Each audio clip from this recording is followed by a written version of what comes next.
Hello student, welcome to new FRGK update channel. আজ 30শে December 2023-এর daily current affairs morning MCQ quiz নিয়ে তোমার সাথে আলোচনা করব।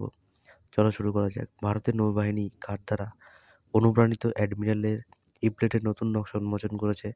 1. আলাউদ্দিন খলজি, 2. ছত্রপতি শিবাজী মহারাজের, 3. মহারাণা প্রতাপ সিং, 4. ইব্রাহিম লোধি। এই চারটি অপশনের মধ্যে কোনটি হবে?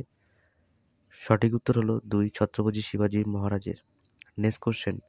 কেন্দ্রীয় সরকারের সশস্ত্র পুলিশ বাহিনী নিজেদের অফিসিয়াল যোগাযোগ এবং নথি ভাগ করে নেওয়ার জন্য যে অ্যাপটি সুইচ করবে তার নাম কি? 1. Signal code, 2. সন্দেশ, 3. ভূমিকা, 4. আওয়াজ। এই চারটি অপশনের মধ্যে কোনটি হবে? সঠিক উত্তর হলো 2. সন্দেশ। আজকের মতন এখানে দুটো ইম্পর্টেন্ট কারেন্ট অ্যাফেয়ার্স কোয়েশ্চেন থাকলো। ভিডিওটা ভালো লাগলে লাইক করো আর বন্ধুর সাথে শেয়ার করো। আর যদি নতুন হয়ে থাকো তো চ্যানেলটিকে সাবস্ক্রাইব করো। New FRGK update channel. আবার দেখা হচ্ছে আগামীকাল সকাল ঠিক 7টা।